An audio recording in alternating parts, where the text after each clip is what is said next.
Hello friends, welcome back to Nifty trader. आज के video में हम बात करने वाले हैं ट्रेडिंग वर्सेस इन्वेस्टिंग की। तो चलिए इस वीडियो को हम शुरू करते हैं। बात करते हैं ट्रेडिंग और इन्वेस्टिंग के बारे में। तो सर, ट्रेडिंग जो होती है वो शॉर्ट टर्म के लिए होती है। कुछ घंटे से आप पोजीशन अपनी बनाते हैं, कुछ घंटे से लेकर कुछ दिनों तक के लिए आप पोजीशन बनाते हैं। इसमें बहुत सारी ट्रेडिंग होती है। स्कैल्प ट्रेडिंग होती है, स्विंग ट्रेडिंग होती है और इंटरडे ट्रेडिंग ट्रेडिंग होती है।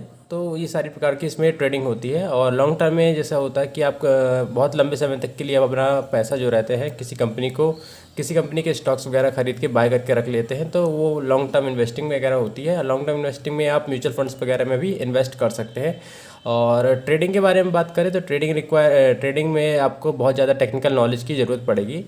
वहीं पे अगर आप इन्वेस्टिंग वगैरह करते तो आपको फंडामेंटल नॉलेज की ज़रूरत होगी। टेक्निकल नॉलेज में आता है, जैसे आपको चार्ट पैटर्न रीड करना आना चाहिए, प्राइस एक्शन वगैरह आना चाहिए और मूविंग एवरेज वगैरह।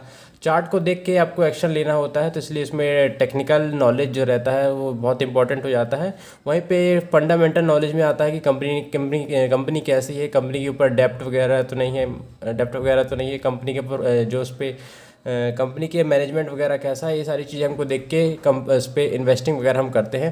ट्रेडिंग ज़्यादा रिस्की होती है, इसलिए कारण इस पर ज़्यादा रिवॉर्ड भी मिलता है। वहीं पे इन्वेस्टिंग पे आपको रिस्क काफ़ी कम रहता है, वहीं पे आपको रिवॉर्ड भी जो रहता है काफ़ी कम मिलता है। रिटर्न्स की बारे में अगर हम बात करें तो इसमें 10 से 15% रिटर्न मंथली बनाना कोई बहुत बड़ी बात नहीं है। यहाँ पे मैं आपको बता दूं, ट्रेडिंग पे बहुत ज़्यादा पैसा बना सकते हैं। जितनी आपकी ईयरली सैलरी है उसका, आप अगर फुल टाइम अगर ट्रेडर बनना चाहते हैं तो फुल टाइम अगर ट्रेडर है, जो प्रोफेशनल ट्रेडर है, जो पैसा बना रहे हैं, उनकी अगर मैं बात करूं तो वो एक दिन में इतना पैसा बनाते हैं कि जितना आपकी पूरी ईयर की सैलरी होती है उतना वो एक दिन में बना लेते हैं, उतना गवा भी देते हैं। तो इस चीज़ का आपको ध्यान रखना होगा। वहीं पे जो इन्वेस्टिंग होती है बहुत ही लंबे समय के लिए रहती है और साल में आप उस पर 10 से 15% के रिटर्न्स एक्सपेक्ट कर सकते हैं। वहीं पे जो इन्वेस्टिंग में जो रहते हैं वो रिटर्न्स आपके काफ़ी ज़्यादा रहते हैं। बात करें हम चौथे पॉइंट के बारे में, तो इसमें आपको कांस्टेंट चार्ट वगैरह देखते रहना पड़ता है। जो भी आपको चार्ट वगैरह रहता है उसको आपको रीड करते हुए आना चाहिए। इसमें आपको कंटिन्यूसली जब आप पोजीशन बनाते हैं तो आपको बैठ के उस पोजीशन को देखना होता है, कहीं आपके वो अगेंस्ट तो नहीं जा रही है, आपका स्टॉप लॉस वगैरह हिट तो नहीं हो रहा है। वहीं पे अगर आप इन्वेस्टिंग वगैरह करते हो तो इस पर आपको स्क्रीन टाइम कॉन्स्टेंटली देने की ज़रूरत नहीं है। आप दूसरा कार्य भी कर सकते हैं, दूसरे कार्य करते हुए आपके पास जो थोड़ी बहुत सेविंग होती है उसको आप इन्वेस्ट करते जा सकते हैं। और अगर आप अगर आप ट्रेडिंग करते हैं तो आप बाय और सेल सेम डे पे कर सकते हैं। वहीं पे इन्वेस्टिंग में आप सिर्फ बाय कर सकते हैं, सेल नहीं कर सकते हैं।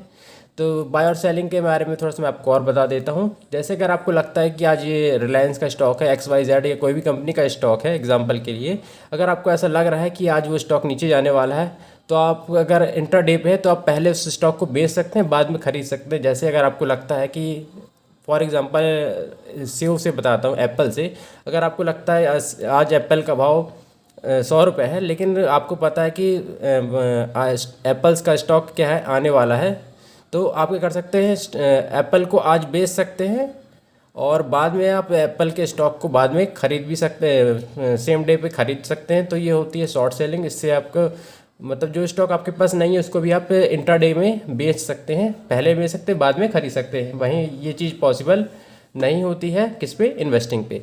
वहीं पे आपको मैं बता दूं 90% ऑफ जो ट्रेडर्स होते हैं, NSE की जो रिपोर्ट अभी आई है उसके अकॉर्डिंग मैं आपको बता दूं 90% ऑफ जो ट्रेडर्स होते हैं वो पैसे लूज़ करते हैं। वहीं पे 90% ऑफ ट्रेड इन्वेस्टर जो होते हैं वो पैसे लॉन्ग टर्म में बनाते हैं।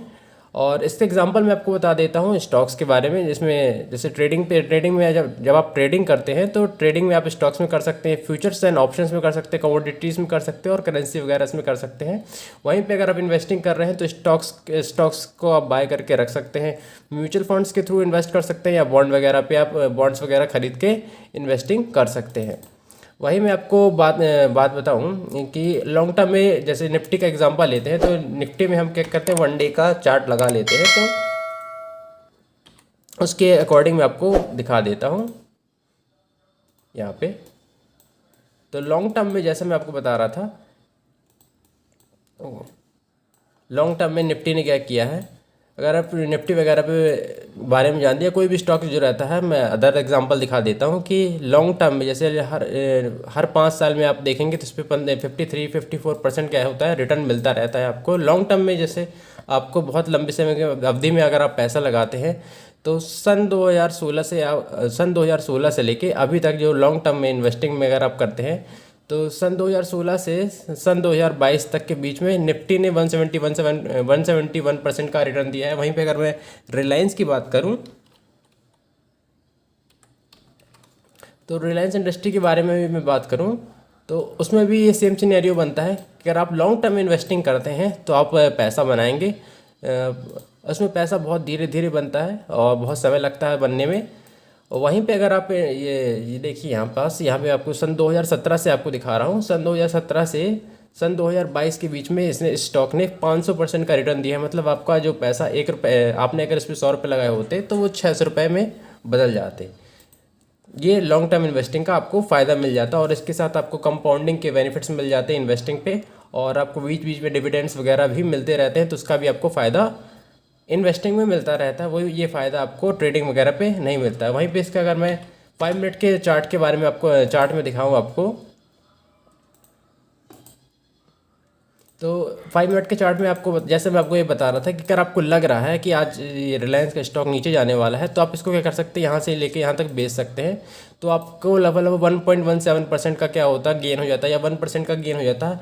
लेकिन इस ट्रेडिंग में आपको मैं एक चीज़ और बता देता हूँ कि आपको मार्जिन का बेनिफिट मिलता है। जैसे कि अगर आपका रिलायंस का स्टॉक यहाँ पे देखिए, रिलायंस का स्टॉक अगर मान लीजिए 2000 रुपये का है, रिलायंस का स्टॉक 2000 रुपये का है, जैसे आप स्क्रीन पे देख रहे हैं। रिलायंस का स्टॉक आपका अगर 2000 रुपये का, अगर आप उसको लॉन्ग टर्म में बाय करना चाहते हैं तो आपको सिर्फ पूरे के पूरे स्टॉक एक स्टॉक लेने के लिए आपको 2000 रुपये पे करना पड़ेगा। वहीं आप अगर इसको इंट्राडे पे ट्रेड करते हैं तो मात्र आपका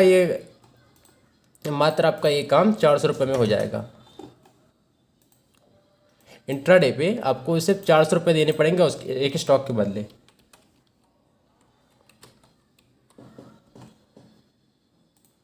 वहीं इंट्राडे पे अगर आप काम करते हैं, स्पेलिंग थोड़ा सा गलत है, उस पर ध्यान मत दीजिएगा। तो इंट्राडे पे अगर आप ट्रेडिंग करते हैं तो आपको जो मार्जिन का बेनिफिट बहुत जो मैं आपको बताया, मार्जिन का आपको बेनिफिट मिल जाता है कि आप एक स्टॉक अगर 2000 रुपये का है तो आपको सिर्फ 400 रुपये दे के आप स्टॉक एक दिन के लिए बाय या सेल कर सकते हैं। उसमें ये भी फ़ायदा रहता है कि आप शॉर्ट सेलिंग भी कर सकते हैं और बाइंग भी कर सकते हैं। जैसे यहाँ पे आपको मैं दिखा देता हूँ बाइंग की। अगर आपको लग रहा है कि यहाँ से स्टॉक क्या है ऊपर जाने वाला है तो आप बाय भी करके स्टॉक को रख सकते हैं, और बाय करने के बाद आपको जो लीवरेज जिसको बोलते हैं, लीवरेज का फ़ायदा मिल जाता है। मतलब अगर आपके पास 1 लाख रुपये तो 1 लाख रुपये के बदले आप 5 लाख के शेयर उठा सकते हैं, और आपको जो यहाँ पे 1% का रिटर्न दिख रहा है वो उसकी जगह आपको 5% का रिटर्न मिल जाएगा।